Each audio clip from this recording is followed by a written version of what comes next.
Radhe Radhe friends, welcome back to my channel Bhakti with Meetu. Nag Panchami का त्योहार सावन के महीने में पड़ने वाले प्रमुख त्योहारों में से एक माना जाता है।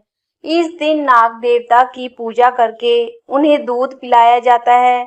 इस दिन विधि विधान से नाग देवता की पूजा करने से आपकी 7 पीढ़ियां सर्पदंश के भय से मुक्त रहती है और भगवान भोलेनाथ उनकी रक्षा करते हैं।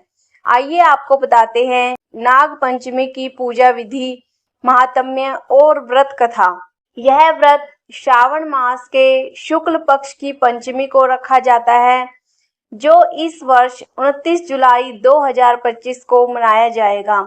इस व्रत के एक दिन पूर्व यानी चतुर्थी को एक समय भोजन कर पंचमी को पूरे दिन भर का उपवास रखने का विधान है। व्रती अपने घर के दोनों ओर नागों को चित्रित करके उनकी विधि विधान अनुसार पूजा करें।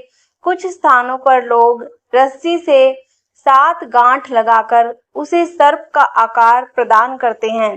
ज्योतिष विद्या के अनुसार पंचम तिथि का स्वामी नाग को माना जाता है, इसलिए भक्ति भाव के साथ गंध, पुष्प, धूप, कच्चा दूध, खीर और घी से पूजन करें।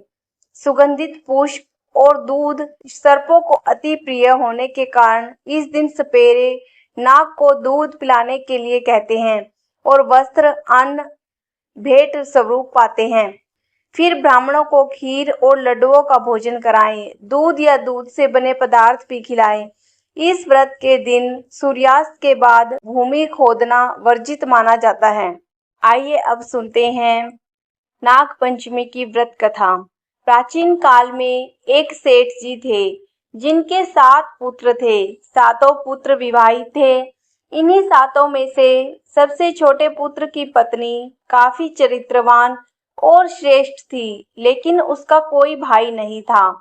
एक दिन सेठ जी की सबसे बड़ी बहू ने घर लीपने के लिए पीली मिट्टी लाने को सभी बहुओं को साथ चलने के लिए कहा, तो सभी बहुएं थलिया और खुरपी लेकर मिट्टी खोदने लगी। तभी वहां पर एक सांप निकला। जैसे ही बड़ी बहू ने देखा तो उसने खुरपी से मारने की कोशिश करने लगी। ऐसे में छोटी बहू ने तुरंत सांप को मारने से रोका। ऐसे में बड़ी बहू ने सांप को नहीं मारा। ऐसे में सांप ने उस स्थान से हटकर एक ओर जाकर बैठ गया। फिर छोटी बहू ने सांप से कहा, मैं अभी लौट कर आती हूँ, तुम यहाँ से कहीं मत जाना। यह कहकर वह सबके साथ मिट्टी लेकर घर चली गई, लेकिन घर में कामकाज के कारण सांप को दिया वादा भूल गई। जब छोटी बहू को दूसरे दिन वह बात याद आई तो वह सभी को साथ लेकर वहां पहुंची और सांप को उस स्थान पर बैठा देख बोली, सर्प भैया नमस्कार। सांप ने कहा, तू भैया कह चुकी है, इसलिए तुझे माफ कर देता हूँ, नहीं तो झूठी बात कहने के कारण तुझे डस लेता। वह बोली, भैया मुझसे भूल हो गई, क्षमा मांगती हूँ। सांप बोला, अच्छा, तू आज से मेरी बहन हुई और मैं तेरा भाई, तुझे जो मांगना हो मांग ले। वह बोली, भैया मेरा कोई भाई नहीं है, अच्छा हुआ जो तू मेरा भाई बन गया।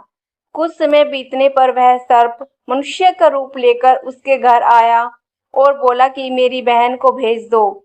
सब हैरान हो गए, क्योंकि सभी यही जानते थे कि छोटी बहू के कोई भाई नहीं था।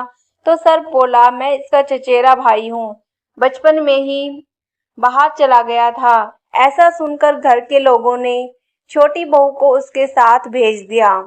उसने मार्ग में बताया कि मैं वही सर्प हूँ, इसलिए तू डरना नहीं और जहाँ चलने में कठिनाई हो वहां मेरी पूंछ पकड़ लेना। छोटी बहू उसके कहे अनुसार उसके घर पहुंच गई। वहां के धन ऐश्वर्य को देखकर वह चकित हो गई।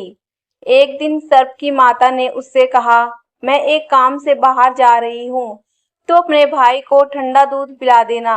लेकिन छोटी बहू को ये बात ध्यान नहीं रही और उसने गलती से सर्प को गर्म दूध पिला दिया, जिससे उसका मुख बुरी तरह से जल गया।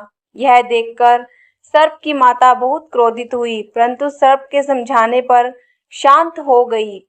तब सर्प ने कहा कि बहन को अब उसके घर भेज देना चाहिए। तब सर्प और उसके पिता ने उसे बहुत सा सोना, चांदी, जवाहरात, वस्त्र, आभूषण आदि देकर उसके घर पहुंचा दिया। इतना ढेर सारा धन देखकर बड़ी बहू ने ईर्ष्या से कहा, तेरा भाई तो बड़ा धनवान है, तुझे तो उससे और भी अधिक धन लाना चाहिए। सर्प ने यह वचन सुना तो सब वस्तुएं सोने की लाकर दे दी। यह देखकर बड़ी बहू ने कहा, इन्हें झाड़ने की झाड़ू भी सोने की होनी चाहिए। तब सर्प ने झाड़ू भी सोने की लाकर रख दी। सर्प ने छोटी बहू को हीरे मणियों का एक अद्भुत हार दिया था। उसकी प्रशंसा उस देश की रानी ने भी सुनी और वह राजा से बोली कि सेठ की छोटी बहू का हार यहाँ आना चाहिए। राजा ने मंत्री को हुक्म दिया कि उससे वह हार लेकर शीघ्र उपस्थित हो। मंत्री ने सेठ जी से जाकर कहा कि महारानी जी छोटी बहू का हार पहनेंगी, वह उससे लेकर मुझे दे दो। सेठ जी ने डर के कारण छोटी बहू से हार मांगकर दे दिया। छोटी बहू को यह बात बहुत बुरी लगी। उसने अपने सर्प भाई को याद किया और आने की प्रार्थना की। भैया, रानी ने मेरा हार छीन लिया, तुम कुछ ऐसा करो कि जब वह हार उसके गले में रहे तब तक के लिए सर्प बन जाए और जब वह मुझे लौटा दे तब हीरे मणियों का हो जाए। सर्प ने ठीक ऐसा ही किया। जैसे ही रानी ने हार पहना वैसे ही वह सर्प बन गया। यह देखकर रानी चीख पड़ी और रोने लगी। यह देखकर राजा ने सेठ के पास खबर भेजी कि छोटी बहू को तुरंत भेजो। सेठ जी डर गए कि राजा न जाने क्या करेगा। वे स्वयं छोटी बहू को साथ लेकर उपस्थित हुए। राजा ने छोटी बहू से पूछा, तूने क्या जादू किया है? मैं तुझे दंड दूंगा। छोटी बहू बोली, राजन, इष्टता क्षमा कीजिए, मुझे क्षमा कीजिए, यह हार ऐसा ही है। मेरे गले में हीरे और मणियों का रहता है और दूसरे के गले में सर्प बन जाता है। यह सुनकर राजा ने वह सर्प हार उसे देकर कहा, अभी पहनकर दिखाओ। छोटी बहू ने जैसे ही उसे पहना वैसे ही हीरे और मणियों का हो गया। यह देखकर राजा को विश्वास हो गया और उससे प्रसन्न होकर उसे ढेर सारी मुद्राएं पुरस्कार के रूप में दी। छोटी बहू घर लौट आई। उसके धन को देखकर बड़ी बहू ने ईर्ष्या के कारण उसके पति को सिखाया कि छोटी बहू के पास कहीं से धन आया है। यह सुनकर उसके पति ने अपनी पत्नी से पूछा कि सही बता, यह धन तुझे कौन देता है? तब उसने सर्प को याद किया। बहन को मुश्किल में फंसता देख उसी समय सर्प वहां प्रकट हुआ और कहने लगा, जो मेरी बहन के आचरण पर संदेह करेगा तो मैं उसे खा लूंगा। यह सुनकर छोटी बहू का पति प्रसन्न हुआ और उसने सर्प देवता का सत्कार किया। ऐसी मान्यता है कि उसी दिन से नाग पंचमी का त्योहार मनाया जाने लगा और स्त्रियां सर्प को भाई मानकर उसकी पूजा करती हैं। बोलो शंकर भगवान की जय, माता पार्वती की जय। आइए अब सुनते हैं गणेश जी की कहानी। एक दिन गणेश जी का मेला लग रहा था। सब कोई मेले में जा रहे थे। एक छोटी सी लड़की थी। अपनी माँ से जिद करने लगी कि मैं भी मेले में जाऊंगी। तो उसकी माँ बोली कि वहां पर बहुत भीड़ है, किधर भी गिर पड़ जाएगी। पर लड़की नहीं मानी। तो उसकी माँ ने उसे 2 लड्डू और 1 घंटी में पानी दिया और बोली कि एक लड्डू तो गणेश जी महाराज को खिलाकर पानी पिला देना और दूसरा लड्डू तू खाकर पानी पी लेना। लड़की मेले में चली गई। मेला खत्म होने पर सब अपने घर आने लगे और वह लड़की वहीं पर बैठ गई और बोली, एक लड्डू तुमको और एक लड्डू मुझको। इस प्रकार सारी रात बीत गई। गणेश जी ने सोचा कि अगर लड्डू नहीं खाऊंगा तो ये लड़की घर नहीं जाएगी। छोटा सा रूप बनाकर आ गए और लड़की से एक लड्डू लेकर खाया और पानी पी लिया और कहा कि कुछ मांग ले। लड़की बोली, अन्न मांगू, धन मांगू, लक्ष्मी मांगू, नौखंड महल मांगू, बांदी मांगू, खूटी हार, सेज भरतार, रुनझुन बैल, बस इतना ही मांगू। गणेश जी बोले, छोटी सी दिखती है पर सब कुछ मांग लिया, अब तेरे घर जा, तुझे सब कुछ मिलेगा।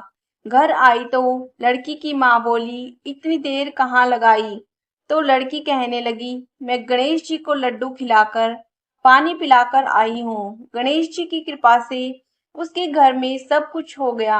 हे गणेश जी महाराज, जैसा उस लड़की को दिया वैसा सब किसी को देवे। फ्रेंड्स, अगर आपको यह कहानी पसंद आई तो इसे अपने परिवार के सदस्यों के साथ शेयर करना ना भूलें। राधे राधे।